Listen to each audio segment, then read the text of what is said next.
Hey PewTube, change your scenery today. I'm coming at you from Gothic, Colorado, where I grew up, spending most of my summers and some of my winters. So, a little more scenic location than normal. Scenery.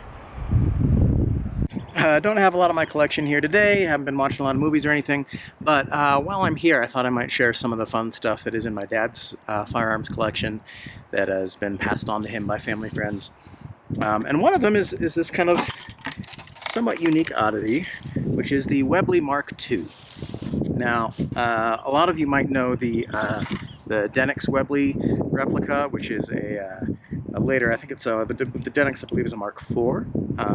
But this was the service firearm for the British military for a good long time, military and police. This particular model, I believe, was used by John Barrowman in the Torchwood series, as well as some of the Doctor Who's that that character appeared in, Captain Jack Harkness.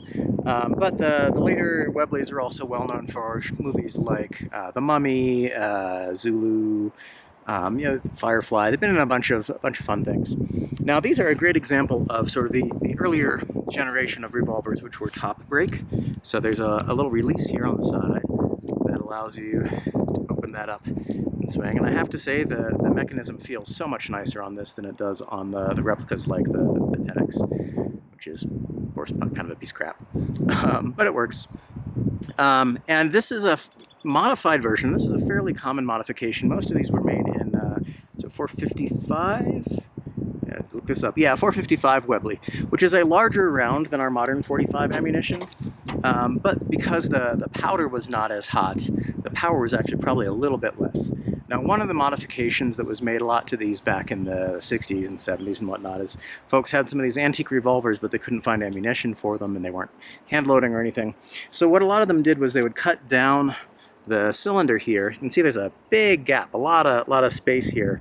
And what they would do is they would cut these down, and then they'd use them with 45 ACP rounds with what we call a moon clip. You can kind of tell why, right? This would be a half moon clip.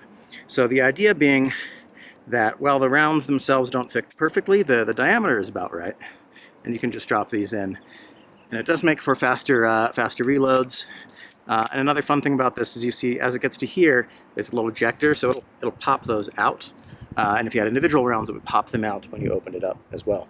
So you can fit 2 of these half moon clips of 45 ACP in here, and they drop right in and pop right out for quick reloads. So that was sort of a workaround for folks who wanted to take these old workhorse antique revolvers and still keep them in service one way or another. Now, I have, however, heard of some examples where the modern 45 ACP ammunition was used, and these ended up exploding in someone's hand. Like I mentioned, I think before, the powder that we use in today's 45 ACP rounds burns a lot more efficiently, a lot more explosively than what was used in the 455 Webley ammunition. So it can be a little bit of a hotter load. I'm not sure I would recommend anybody do this. I've told my dad probably not the best idea to go ahead and shoot that, although frankly, this ammo is also a little bit antique that was handed off with it. So it probably also isn't the most modern and efficient powder. But if you are using, for example, 45 crimp blanks that are maybe even half loads or something like that, that's probably just fine. So for movie use, one of the things that we love about revolvers is you don't have to modify them. You don't have to fit them with a restrictor. They cycle just fine because it's all mechanical. It's not dependent on the force of the round to cycle the action. So, one of these days I may come across a project where I call them up and I'm like, hey, Dad, can I borrow that old Webley? If I've got a fun, old school pulp action, Indiana Jonesy kind of thing going on, this could be just the choice. And it's got a great amount of history to it. I don't know exactly how that firearm came to be in the possession of the family friend that passed it off to my father. But it probably has a decent amount of history, and it's probably been around a decent amount of the world.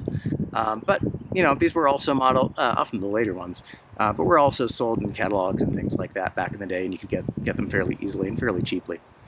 Times have changed. So, I'll probably shoot something at you next week back when I'm home in Ohio, and, I'm back in my Fight Designer home base. But until then, I'm certainly enjoying the scenery, and I wanted to at least be able to check in and show you a little something different that I couldn't do at home. So continue to play safe, have fun, look good, and I'll talk to you next time. Thanks.